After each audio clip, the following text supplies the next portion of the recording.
Good morning, everyone. Wednesday, March 1st. That's exciting. Didn't realize that March happened. And we are going to start the day talking about the school food program and universal school meals, H165. And then the rest of the day are hearing a whole bunch of testimony on H66, as well as finishing the day hearing about the fire prevention special fund that we were all really curious about yesterday. Sorsha, thank you for finding us a witness on that this afternoon. Yes. Yeah. So with that, Representative Cole, I would love if you could come and tell us about your committee's thinking on 165. Hey.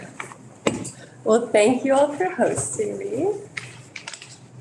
I have some prepared notes here, but I also Identify yourself. Oh yes, I'm sorry. For the record, my name is Esme Cole, and I serve on the House Committee on Agriculture, Food Resiliency, and Forestry.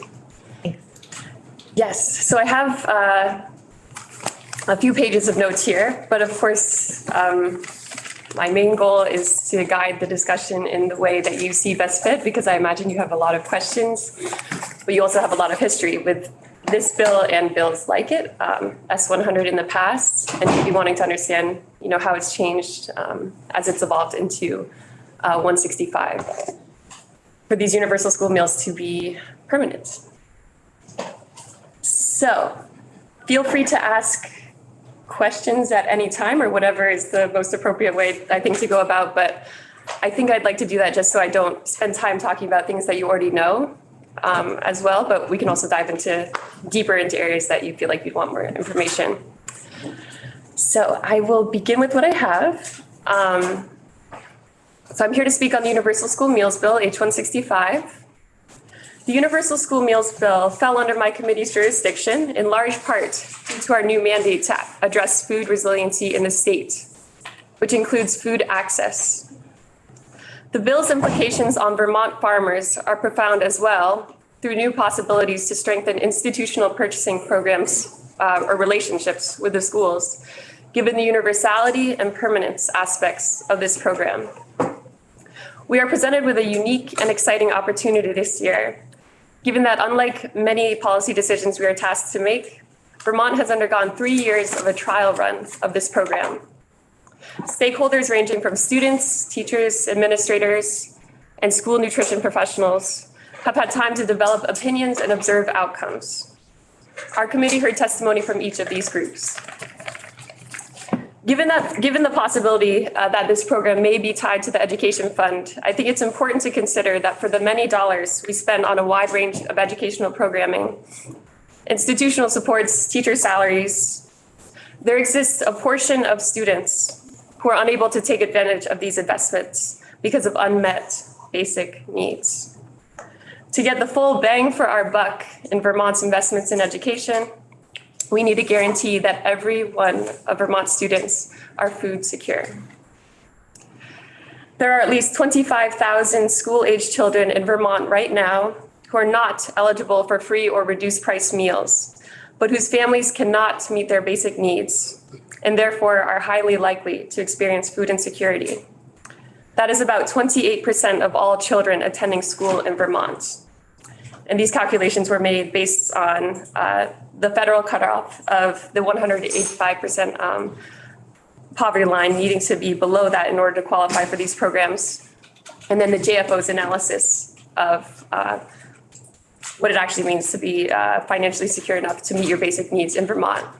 Well, could you clarify? I'm sorry, I lost my train of thought. Yeah. On 28% of students are considered food insecure or would be eligible for universal meals. I just sort of missed that. I apologize. Absolutely. So this 28% speaks to the group of children, basically in the middle, what's often referred to the missing middle, of children who do not qualify at present for either free nor reduced right now. Thank you. Yeah. Recognizing the success of this legislation's trial period, 3 states have already passed permanent universal school meals. These states include Maine, Colorado, and California. 26 other state legislatures are actively considering permanent universal school meal programs at this time, including ours. I think there's a few different directions I could go now as well, and perhaps I'll let you folks pick depending on what you're interested in. One could be the costs that are of not including or not continuing this program of universal school meals that are might be a little bit more hidden or under the surface. Or I could go to the changes from the previous bill, S100, that our committee discussed and why we implemented the amendments that we did. Or I could continue to talk about sort of the benefits moving forward, pros and cons of continuing or not continuing with the program. I think it'd be great to hear about the decisions that your committee. Absolutely. Yeah, that sounds good. So changes from the previous bill that you all are familiar with, that started in the Senate in its original form. The substance of the bill is extremely similar, but our committee heard quite a bit from AOE with requests for clarification and attempts to add language, and so as a result, our committee attempted to add language that would more clearly demonstrate the bill's intent. And so we worked very closely with AOE and JFO on these additions. Like, for example, the bill now provides a clear definition of what is an eligible entity to participate in this program, or what is universal supplement, so the actual costs per meal, given the range of different mechanisms that go into funding a single plate. One amendment we added, which I think is critical, is the requirement to maximize the drawdown of federal funds through participation in one of the federal programs that has to do with the National School Lunch Program. And the two most popular programs here that states and schools use are either CEP, the Community Eligibility Program provision, or Provision 2. And I can go into more depth about either of those if that's something you'd be interested in. Another amendment we made here, just to really clarify, is that second breakfasts are not reimbursable by the state, so we would not be using state dollars for that. Another amendment we made was clarifying the language surrounding a very specific group, which is nonprofit pre-qualified private kindergarten providers, and sort of what criterion they have to meet in order to qualify for state funding for this program. And that language is in section 3, number 3 of the bill. Another point that I've also already spoken to you a little bit, or certain individuals here about, is our choice to include the local foods incentive grants in the end portion of this bill. As many of you might already know as well, this aspect was originally incorporated into the Senate bill S100, but was then removed. And I think that was done to really move that piece of legislation forward more quickly, given that the Universal School Meals program was, it's a large undertaking. But having undergone 3 years of that, I think combining the two, now we're more ready to incorporate both. This is particularly important given that it was our committee that took on this bill, the Committee on Agriculture and Food Resiliency, and understanding that there's sort of a trifecta of, needing to think about, in Vermont's scene of food resiliency, we need to think about farm to school, we need to think about school meals for all, and making the program affordable for all kids, making sure everyone's included.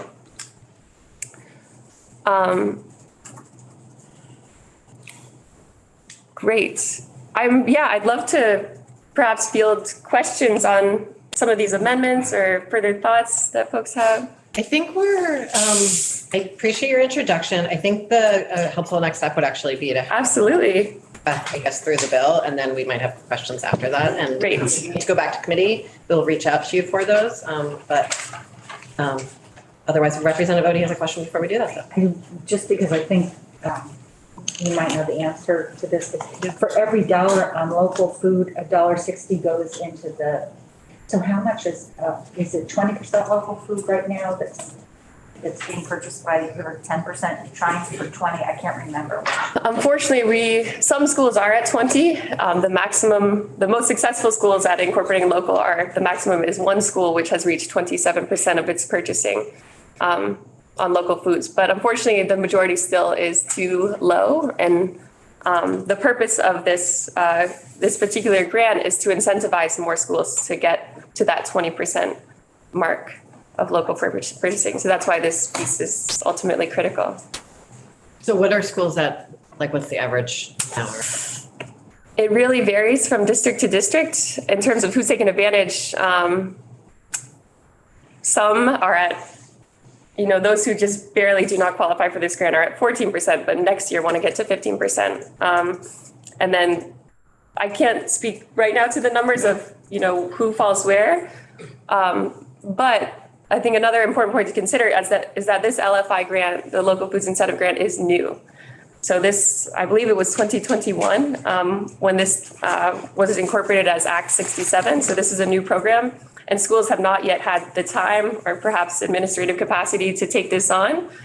So one hopeful piece that we anticipate is that many more schools will participate in this program with time, given the incentive it's offering with local foods. I love the local incentives.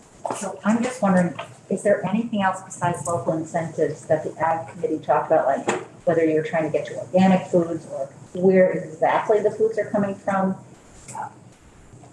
So Quality of the food? Absolutely. That's a really good question. We talked about this quite a bit, especially in terms of the definition of what local means. We didn't go into organic. Unfortunately, I think that would be an interesting discussion to have as well, maybe at some point in the future. But we decided to stick with the Vermont's definition of local.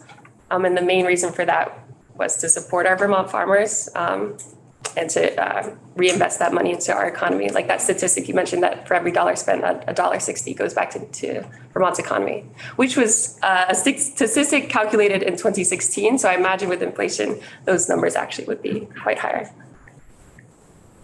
Thank you so much for joining us. Thank you. Oh, yeah, Representative Beck, sorry. So, this question, how many, we have the children that are eligible now. We have the missing middle that you referred to, I think you said 25,000 children. Yep. But how many kids are we capturing from this program that don't suffer from food insecurity, that their parents have the income to pay for? Absolutely. That's a really good and important question, because it's a question that's going to come up over and over, is why are we spending Vermont dollars on including everyone, including those families that may be able to afford it. I think it is hard to put an exact number on who can afford it, especially given that families are inevitably going to fall, above and beyond that, either actually qualifying for the reimbursement or that missing middle portion. So 25,000 is an estimate based on the JFO numbers, but that's, of course, there can't be an exact number, especially given changing family circumstances. But so I think in framing this program for myself,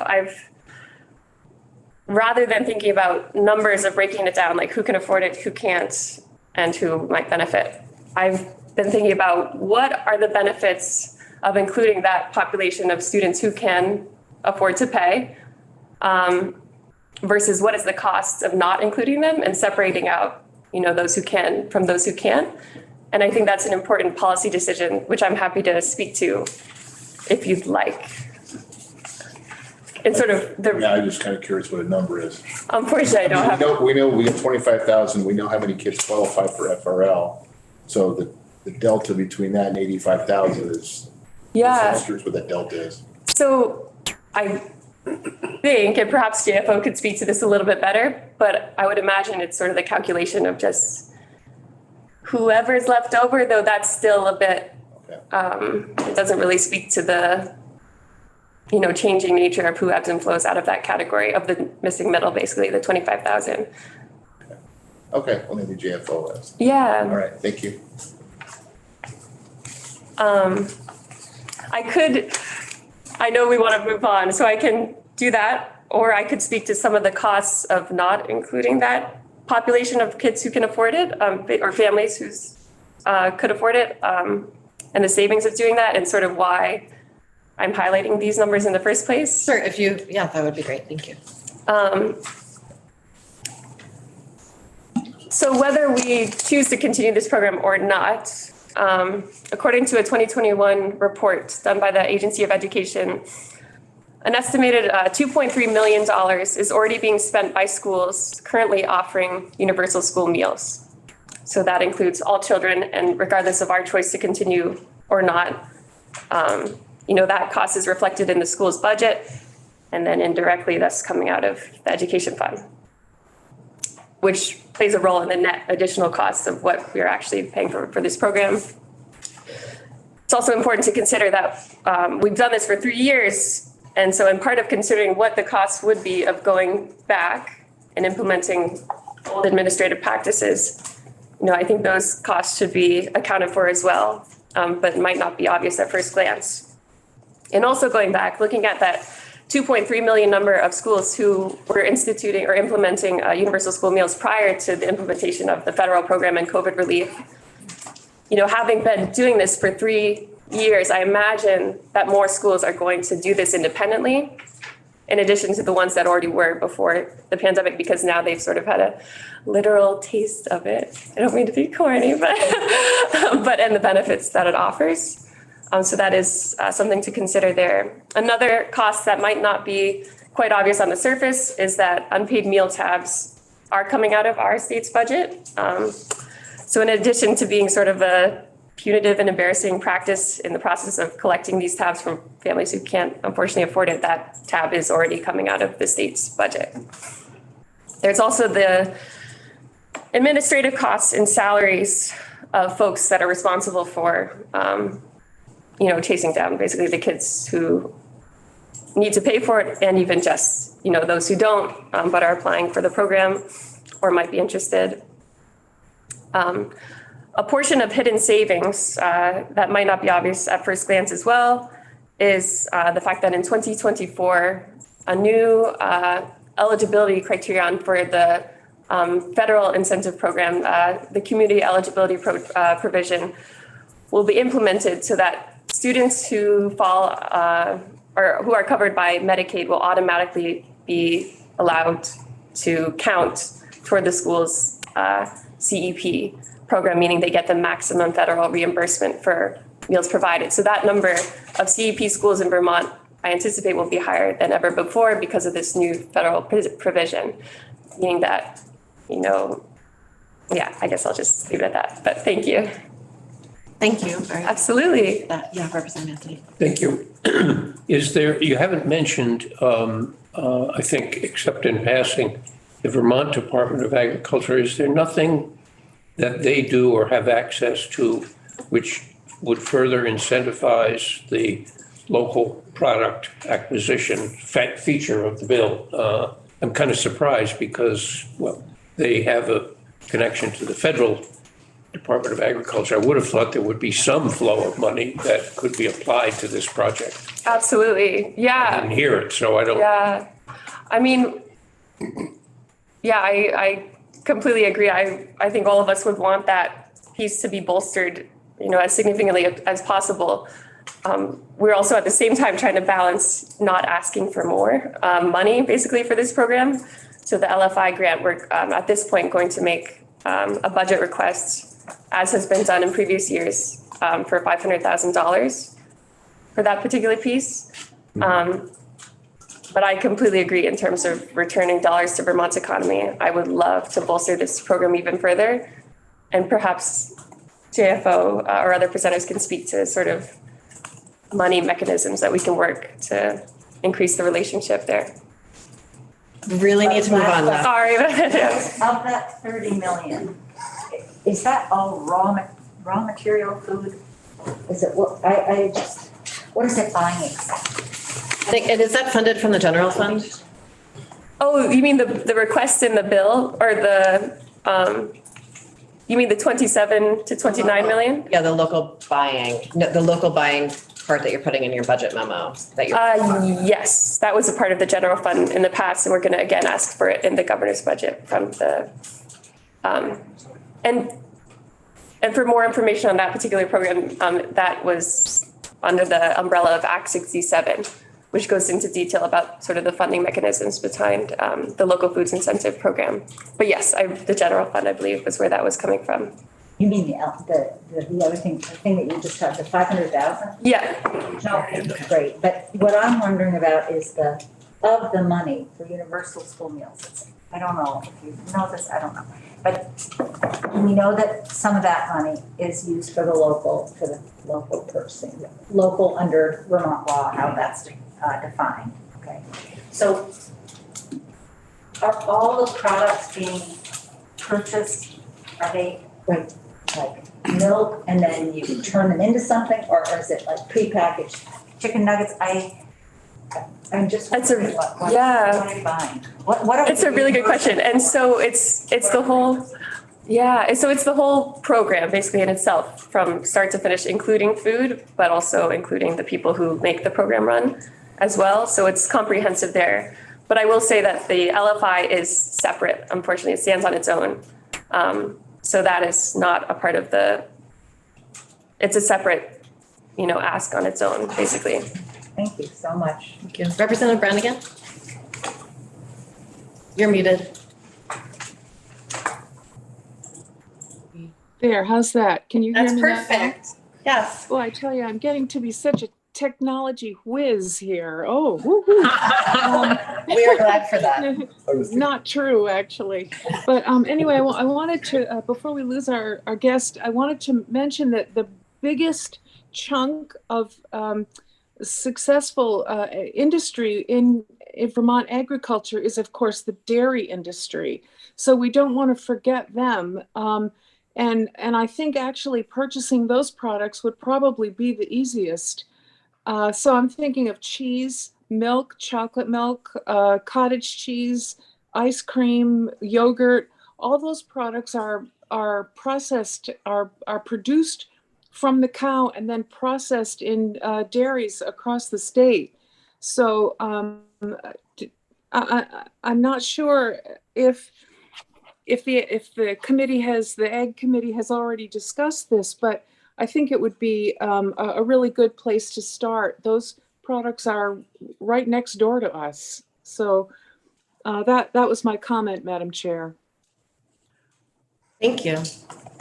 I can quickly respond to what we've sort of brushed on with that. I so appreciate your point, Representative Brannigan. It's quite a blessing to have our dairy farmers here and so close by. And in terms of cheese and yogurt, those products, I agree, we should continue to develop strong relationships with our schools and being able to create institutional contracts with those.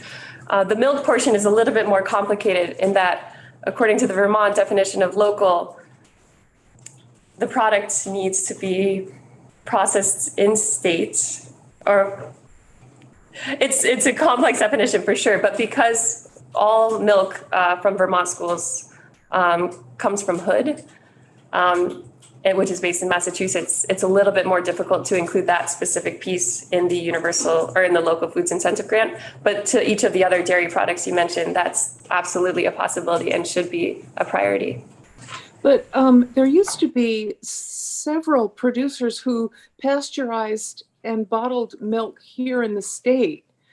There was a big one down right outside Middlebury. I'm not even sure they're still in business, but I think there are others. Perhaps Representative Maslin can help us with that. So it doesn't have to be Hood. It can be some of these smaller producers. And I think that would be a huge economic help to them. And I'll go off and stay quiet for a while. But that was just my point, that we don't have to purchase from the big producers. In fact, the point is not to purchase from the big producers. Help these small farms. I appreciate the point, Representative Brannigan. There's a new milk bottler actually in the Brattleboro area that's doing some great work, but they don't produce in sort of those small individual serving sizes that I think a lot of schools are used with the hood contract. But we're going to leave that to you to keep on working on over in the Ag Committee, and really appreciate you doing this work. And we're going to have a walkthrough of the bill so we can learn what's in it. Thank you so much. Thank you all for your time, and please feel free to contact me anytime with questions about this. Thank you. Thank you. Good morning. That's a while back. Thank you. Welcome. Is this your first time in the committee? No, I appeared very briefly at the very beginning regarding Glad to have ballot you back. language, so Glad to have you back. much more comfortable with this one. Beth St. James, Office of the Legislative Counsel. Would you like me to share my screen? Yes, please.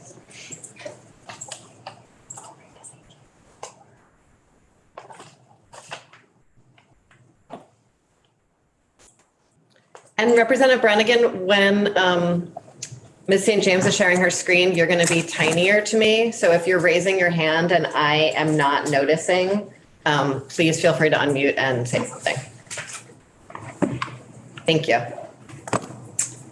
Okay, so you have before you the House Committee on Agriculture, Food Resiliency and Forestry strike all amendment to H 165 as introduced. I just want to touch on something that Representative Cole mentioned towards the end there, is that this bill, I think it's important to kind of think of it in two parts. There's the universal school meals part, which is the bulk of the bill. And then at the end, there are some amendments to the local foods incentive grant program. Those are two separate programs. They're not really tied together in any way other than they both involve school food. In the interest of time, do you want me to go over the findings? They are the same findings as they are unchanged from Act 151, which is the universal meals bill from last session. I think you're all capable of reading along with the findings, and maybe you could get into the meat of the bill. Great. Thank you. Yes. Did you say this is as introduced? No, this is the I thought you said as introduced. Okay. it's the Committee on Agriculture, Food and Resiliency and Forestry's strike all amendment to H 165 as introduced. Oh, I think that's where I got confused. Yes. Okay. This is the only amendment to the bill thus far. So we're going to start on page 3, the very top, and section 2. So section 1 of the bill is findings. Section 2 of the bill are amendments to subchapter 2 in chapter 27 and title 16. Do you mind zooming slightly? Oh, sure. So that, Let's see if I can do that. that's lovely. Thank you. Okay. So this is an amendment. So section 2 of the bill is going to contain amendments to several different sections in title 16 in the school food program subchapter. So the first amendment is to the definition section of the school food programs subchapter. There's a small technical amendment here, adding some clarifying language on lines 10 and 11 to the definition of school board. The big additions are starting on line 15, and that is adding subdivision 4, a definition for approved independent school, meaning an independent school physically located in Vermont and approved by the State Board of Education under section 166 of this title. Does this definition exist somewhere else? So approved independent school is defined in Title 16, but it includes schools outside of the state of Vermont. And is this definition just limited to this tiny piece of Yes. statute forevermore? Yes. Okay. These definitions are used in this I want to subchapter. read into that one. Thank you. Okay, onwards. I think I am just blocked out from all of my work on independent schools, the trauma involved there. So we're just gonna just this. Thank you. This subchapter. Having that conversation in here. I'm happy to have it. I'm happy to facilitate. Okay. Not right now, at least. Universal meal supplement. So now we are defining on line 18, universal meal supplement. So the universal meal supplement means the reimbursement amount paid by the state for the cost of a paid breakfast or lunch under the federal school breakfast and federal lunch programs. And then it's further broken down starting on page 4. For breakfast, the universal meal supplement is a sum equal to the federal reimbursement rate for a free school breakfast. less the federal reimbursement rate for a paid school breakfast, using rates identified annually by the Agency of Education from payment levels established annually by the U.S. Department of Agriculture. It's the same process for lunch, so I'm gonna skip over that language in the interest of time. Does anyone have any questions on what that all means? Okay. Yes. I watched your testimony on the Ag Committee too, and I noticed this got dealt with and revised, so I kind of hate to bring up yet another question on it, but I think if you could just take out sum equals, it would clarify it, because you're really not doing the sum. It's like saying the sum of 1 minus or 5 minus 2. Otherwise, it's just 5 minus 2 and you're fine. Okay. And it's for both of those. I think if just a sum equal is taken out. I think it's important that what if I substitute the word amount? An amount equals to. Okay, great. And I want to offer for the committee, we are not voting on this today. And so I'm hoping we can get a big picture overview of the bill and the fiscal note, and then we can have further discussion later. There's no vote warned for today on this bill. It's a big deal for the Ed Fund, and we only have an hour. Promise we'll talk about it again. I've made a note. Thank you. So those are the definitions, new definitions added to this subchapter. The next amendment is, we're on page 4, line 11, is an amendment to section 1262A in Title 16, which is the award of grants section in the school food program section. This is where language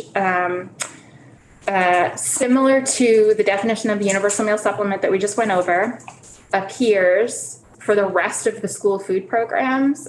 For example, the reduced price meals that the state reimburses currently.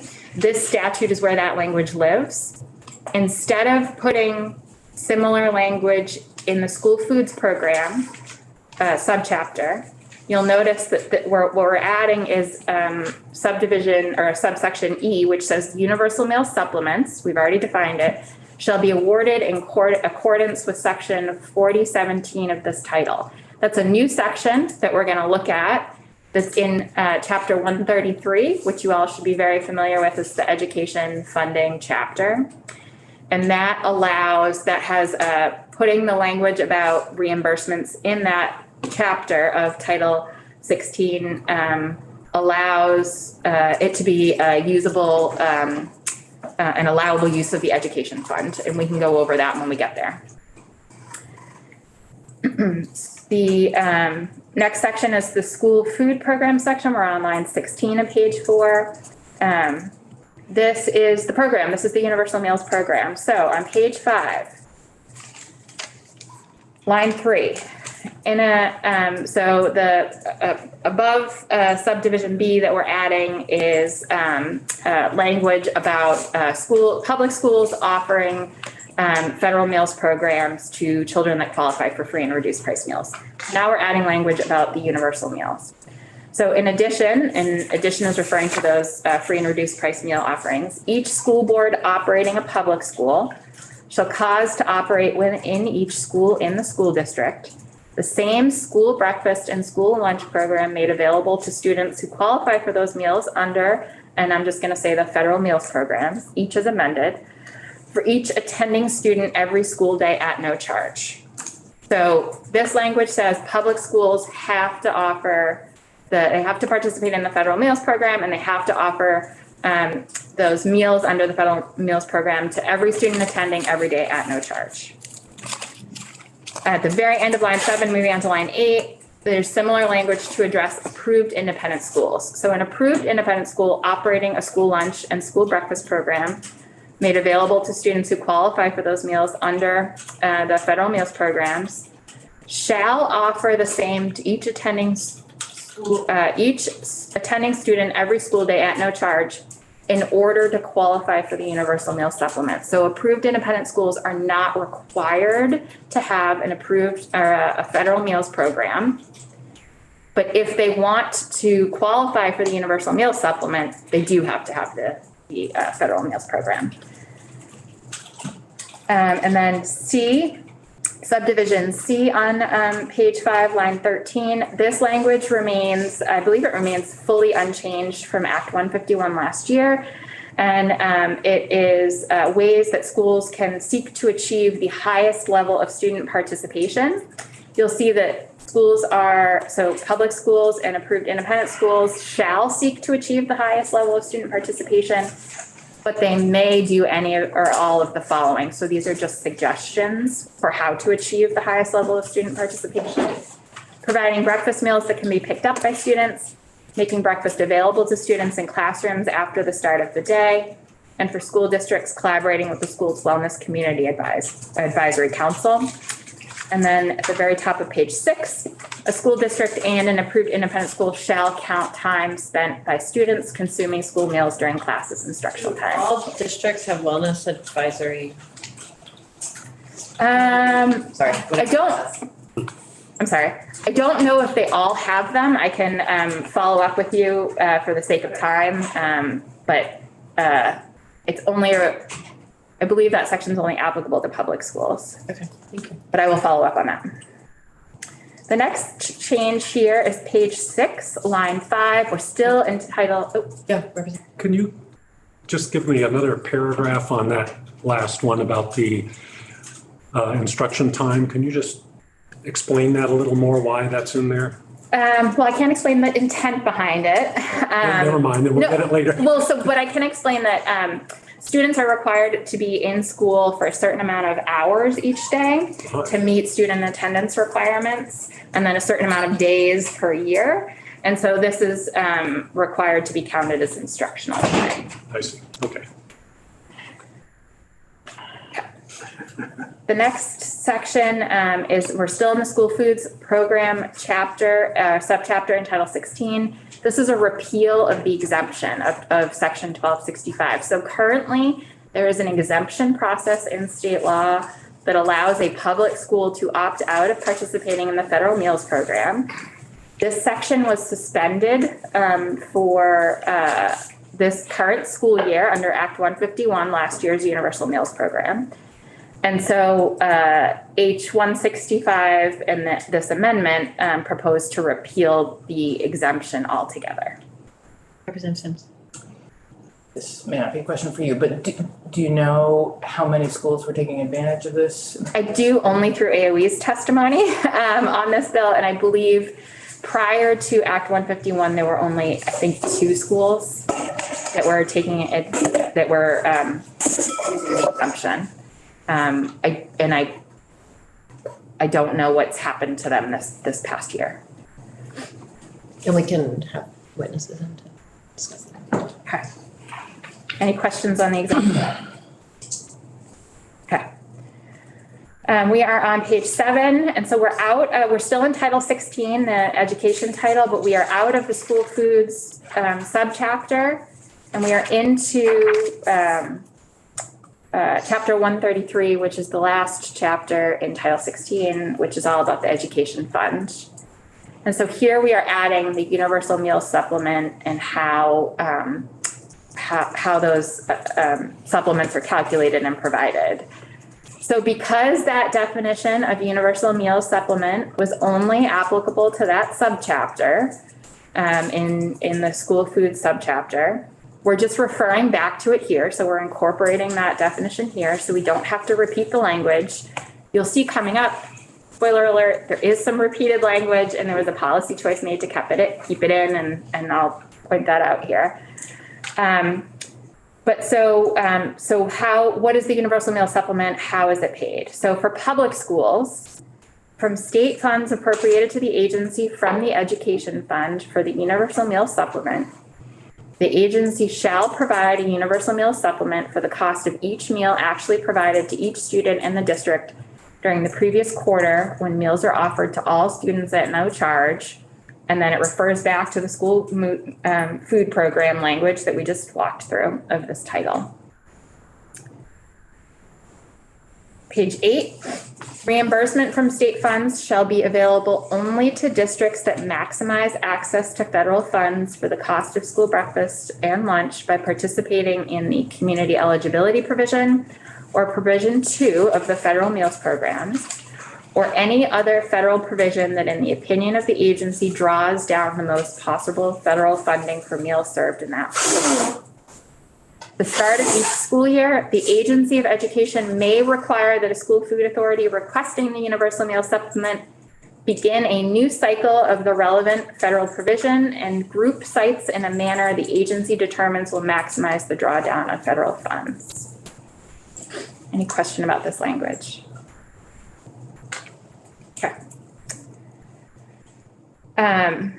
Page 8, line 11, subdivision 2. Remember, we're still just talking about public schools here.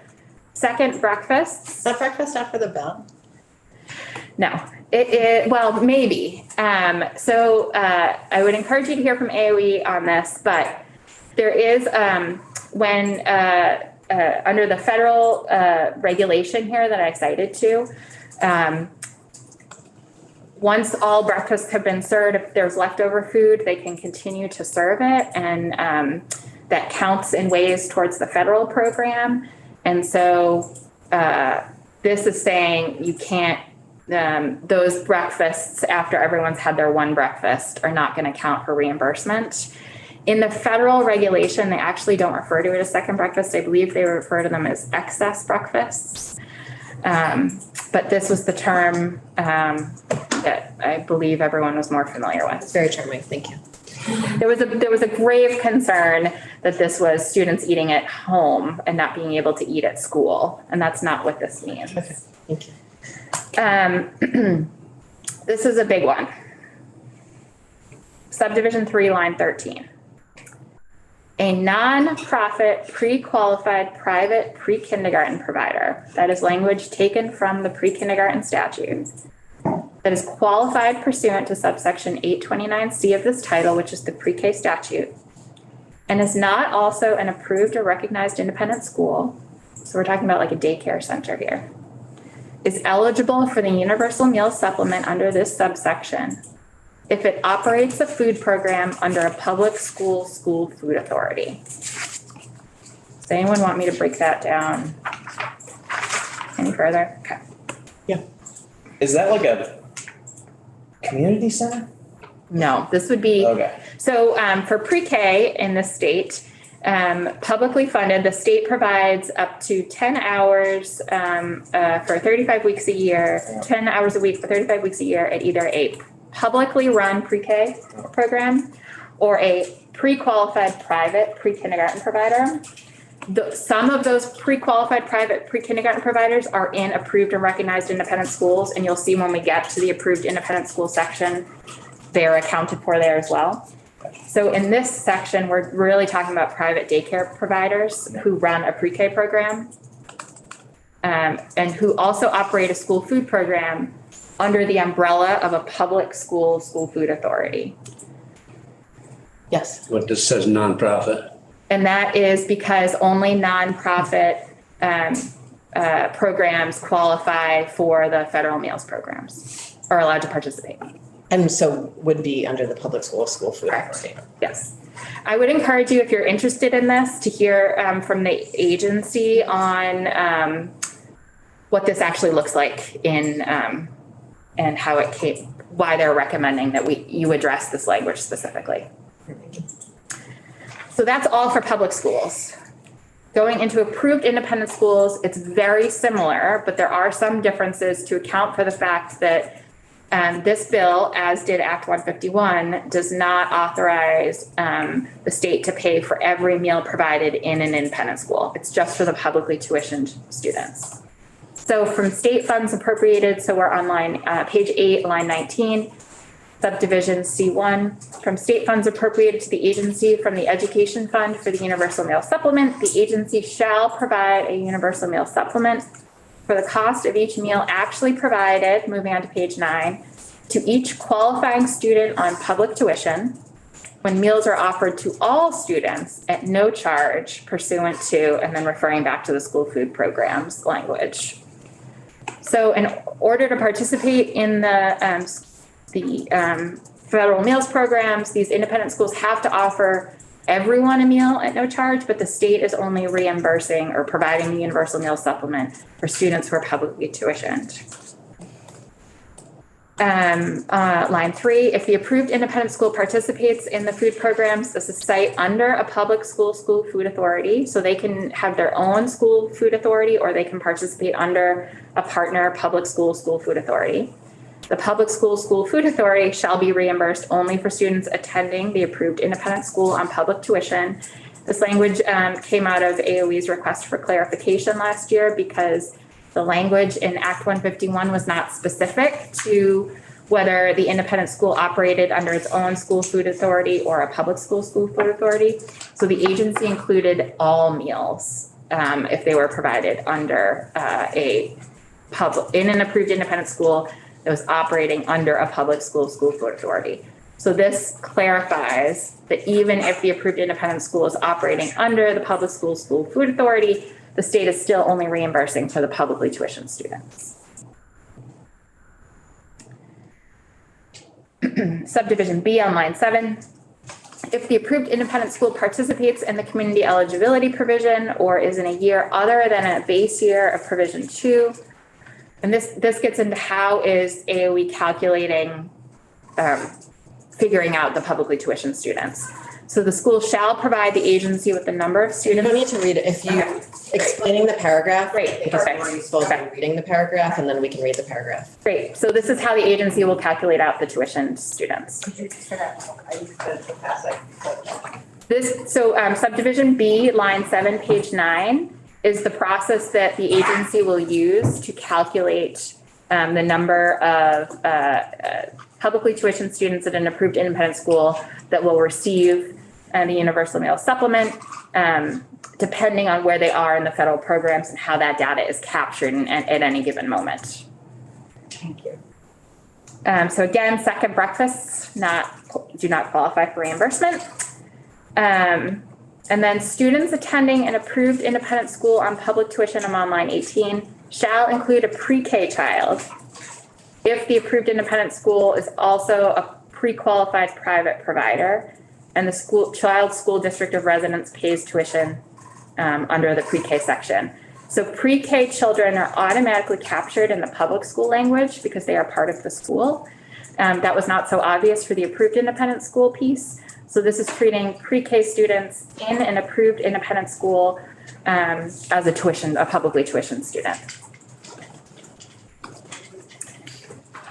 And then we're moving on to page 10. Again, the approved independent school is only eligible for universal meal supplement if it offers free meals to every student every day under the federal meals program. And then this language is the same as public school about maximizing access to federal funds. And then this is, we're on page 10, line 16. Subdivision D, so we're out of just public or just approved independents. We're talking about the universal meal supplement. I think this language does not need to be here. I think it's duplicative or redundant, whatever phrase you want to use. It's essentially the same language as the universal meals supplement definition itself, which we've already incorporated by referencing back to that definition. However, I do think it serves a use if a reader, whether that's a parent, a member of the public, someone in the central office, is only interested in not having to flip back to the school food program to find that language. Should you just say, oh, so they don't have to refer? Oh. So I don't think it's legally necessary to include this. There's nothing new here. It's just the same language as the definition itself. But if you want to save the reader flipping some pages, you could certainly keep it here. And that's it. That is that's just the portion of the bill dedicated to the Universal School Meals Program. The Local Foods Incentive Grant Program on page 11, I can save us all a lot of time. The only change to this program And please let me know if you want me to go into it in any detail.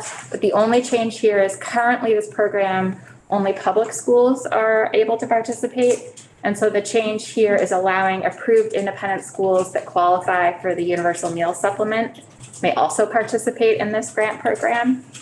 And so rather than putting in university supervisory unions, supervisory districts, and approved independent schools a million places in the bill, we've just created a new definition here, the very end, on page 16, line 13, for what an eligible entity is for the local foods incentive grant program, which is a supervisory union or supervisory district, which sweeps in all the public schools, or an approved independent school operating a food program, and that also qualifies for the universal meal supplement.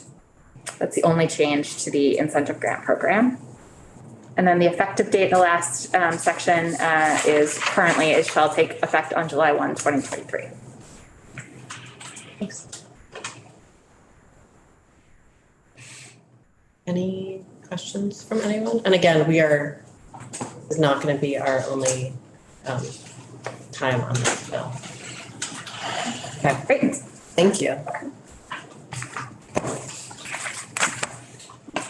Julia, I wonder if you're able to come up and give us sort of like I know we don't have a fiscal note yet, and it's not really quite appropriate to have a fiscal note yet, but if you could just give us a big picture. I know you came in and you shared that report with us a month ago. It's possible that not anything you said a month ago.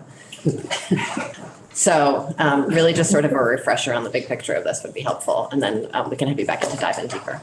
Sure. So for the record, Julia with your Joint Fiscal Office. There are some slides which are very familiar, as Madam Chair mentioned, because they really are almost identical to what I presented a couple of weeks ago.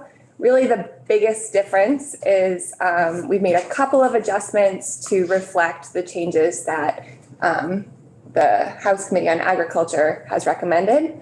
Do you want me to share my screen to put those slides? Okay.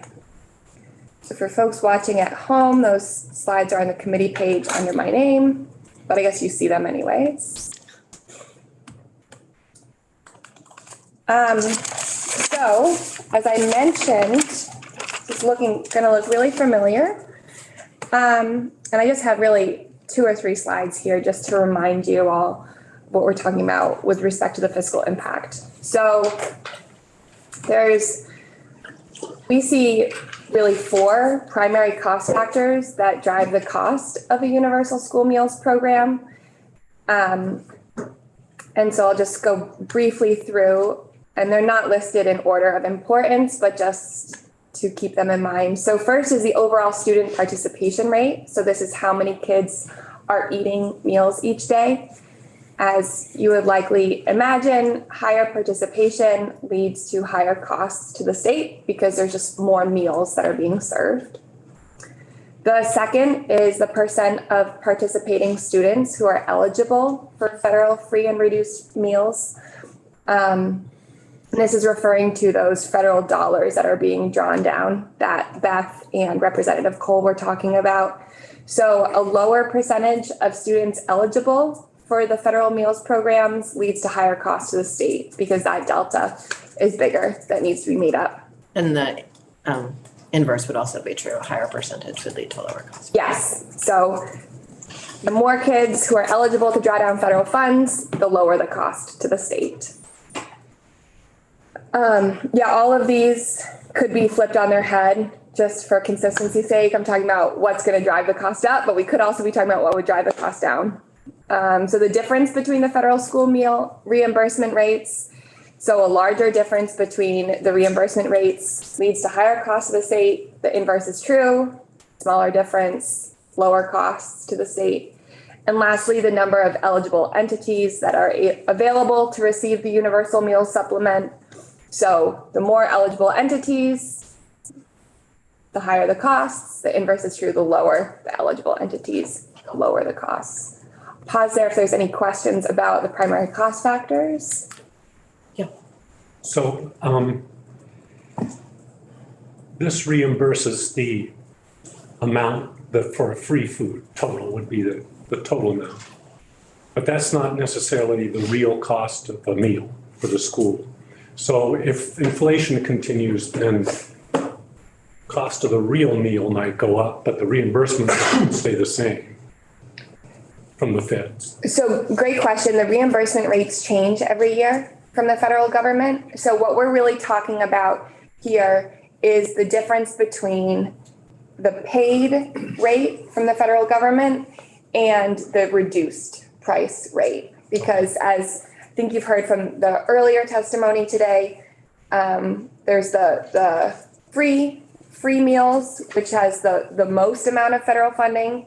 And then there's the reduced price meals, which has some federal funding. And then the state has, under current law, is making up that difference between reduced price and free. So we're talking about the difference between reduced price and paid meals.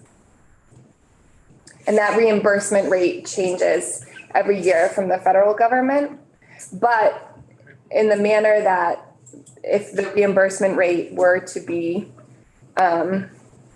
not fully reflective of the meal costs, then that is another question, but we're really talking about making up the difference between the paid rate and the reduced rate. So with inflation, the reimbursement rate would get adjusted each year, but the school would still have to pay any difference to the actual cost of getting that meal, and that would be reflected in this local school budget, which would go into the share of the education fund that gets paid by property taxes. Correct. And that's true right now under current law. Also correct, yeah. Okay. So this is really just talking about supplementing that difference. And then anything on top of that difference is going to be carried in the budget and reflected in the local tax rates, homestead and income. Julia, as you've been looking at the numbers on all of this, how much thought have you been able to give to the districts who are already choosing to do this entirely within their own school budgets? So I know it's all like pre-COVID numbers, and so they're, yeah, so pre-COVID, there were a number of schools, I forget off the top of my head the exact number, but there were a number of schools that were offering universal meals programs. That wasn't necessarily a direct, a proportionate, a good sample of the rest of the state, because there were only specific schools that were offering those universal meals program. And then with COVID, there was federal dollars that came down that allowed all schools to offer universal school meals programs. Our estimate last year factored in the dollars that were already that had been used pre-COVID to cover those universal meals. And so now our estimates are reflecting, moving this program forward. But I just want to kind of tease out something in your question. Maybe I heard it wrong, but I think some school districts qualify for this program, feds, because of their poverty rate. But I thought. I'm asking about the non-poverty. Yeah, the ones that, how many, that are paying for it with their budget? I don't know that number. Okay. Off of the top of my head. And it was several years ago. Yeah. Because it was pre-2020. Okay. That was the case. Yeah, there's the community eligibility provision, and then there's provision two. Just the district makes the decision. Exactly. All right. And I remember it just, last time we had this conversation, sort of which schools those were stood out to me as being like, I remember there was a bunch of schools, I think in Rutland County, that made that decision on their own. And so maybe we can dive into that a little bit more, because I think it's an interesting part of how this sort of slices into the ed fund. Yeah. Any other questions before I move on? Thank you. Okay. And so then this is also going to look pretty familiar. It's been a little updated based on the decision or the recommendation from the House Committee on Agriculture. But we really estimate that the cost for this program to continue in FY 2024 as recommended by the House Committee on Ag is going to be 26 to 32 million. And this includes the explicit allowance for those nonprofit, pre-qualified, pre-K providers who are part of a public school food authority to participate. I can walk through the reading of the table just briefly so we keep in mind, recall that AOE collected data for the first month of the program. That was October 2022. So that's sort of like where we're at right now in terms of our best available data. And so using that, we are expecting that in FY24, it's going to be 28 million. You recall that AOE is estimating all else stays the same for the current fiscal year. It's going to be about 27 million. The 28 million reflects the inflation that we are anticipating to see next year. The other things that we're seeing in this range sort of adjust for the other potential changes that we might see in fiscal year 24. There's a lot of potential changes. Some are estimated to reduce the cost. For instance, the Medicaid direct certification program, which is going to likely have more kids eligible to be just automatically drawing federal funds down, is reflected here in the lower end of our cost range of 26 million. And then the upper end is saying, okay, there's currently a lot of factors that are suppressing participation in the Universal Meals Program, according to the Agency of Ed. And so with some of those factors being addressed, we would anticipate an increase in participation, and that's reflecting sort of those higher end numbers. Thank you. Yeah. Okay. And then just a quick reminder to the committee that, you know, this is currently due to be in the education fund. The bill, as recommended, doesn't have an appropriation. But for fiscal year 24, the dollars will need to be appropriated to pay for the program. And so if there's no additional revenue sources added to the education fund or no other expenditures pulled out, that difference is going to be, or the cost of the program is going to need to be made up in the education fund. And because of the mechanics of the education fund, that's going to be made up through property taxes. So we estimate an approximate 3-cent increase on both the homestead and the non-homestead rate to pay for the program. That's all I had in terms of my prepared testimony. I'm happy to answer any questions. Thank you. I think we're going to take a break now. Sure. And then we are going to pick up this topic another day with a couple more witnesses, the Agency of Education, for instance. I know Hunger Free Vermont's done a lot on this, so that we can sort of dive into some of the questions we've already had and then move into a more formal fiscal overview. Thank you.